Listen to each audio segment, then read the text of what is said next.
Hey guys, so today we'll read Hebrews chapter 12, and today's verse of the day is Galatians 1 verse 10.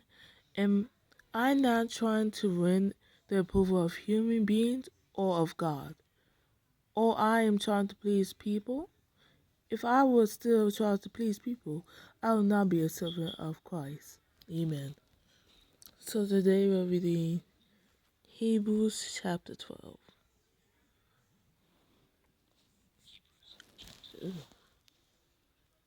Therefore, since we are surrounded by such a great cloud of witnesses, let us throw off everything that hinders and the sin that so easily entangles, and let us run with perseverance the race marked out for us, fixing our eyes on Jesus, the pioneer and perfecter of faith.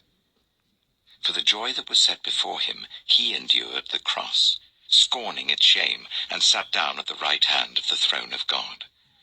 Consider him who endured such opposition from sinners, so that you will not grow weary and lose heart. In your struggle against sin, you have not yet resisted to the point of shedding your blood. And have you completely forgotten this word of encouragement that addresses you as a father addresses his son? It says, "My son, do not make light of the Lord's discipline, and do not lose heart when he rebukes you. Because the Lord disciplines the one he loves, and he chastens everyone he accepts as his son." Endure hardship as discipline. God is treating you as his children. For what children are not disciplined by their father? If you are not disciplined, and everyone undergoes discipline, then you are not legitimate, not true sons and daughters at all. Moreover, we have all had human fathers who disciplined us, and we respected them for it. How much more should we submit to the Father of spirits and live? They disciplined us for a little while as they thought best, but God disciplines us for our good, in order that we may share in his holiness. No discipline seems pleasant at the time, but painful.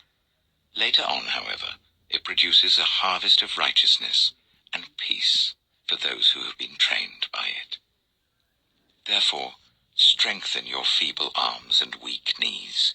Make level paths for your feet, so that the lame may not be disabled, but rather healed. Make every effort to live in peace with everyone and to be holy. Without holiness, no one will see the Lord. See to it that no one falls short of the grace of God, and that no bitter root grows up to cause trouble and defile many. See that no one is sexually immoral, or is godless like Esau, who for a single meal sold his inheritance rights as the oldest son. Afterwards, as you know, when he wanted to inherit this blessing, he was rejected. Even though he sought the blessing with tears, he could not change what he had done.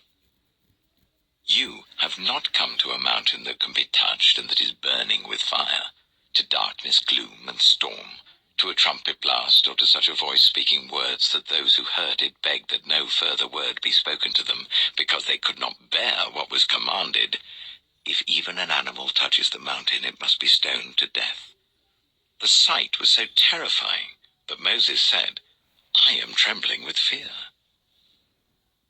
But you have come to Mount Zion, to the city of the living God, the heavenly Jerusalem. You have come to thousands upon thousands of angels in joyful assembly, to the church of the firstborn, whose names are written in heaven.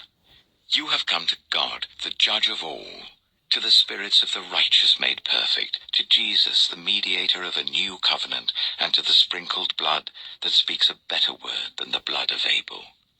See to it that you do not refuse him who speaks. If they did not escape when they refused him, who warned them on earth, how much less will we, if we turn away from him who warns us from heaven?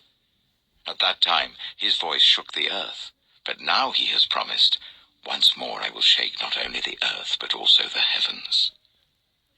The words, "once more," indicate the removing of what can be shaken, that is, created things, so that what cannot be shaken may remain. Therefore, since we are receiving a kingdom that cannot be shaken, let us be thankful, and so worship God acceptably with reverence and awe. For our God is a consuming fire. Amen. So that was Hebrews chapter 12. And tomorrow we'll read Hebrews chapter 13. So I'm going to end the video off here. And you guys have a blessed night. Amen.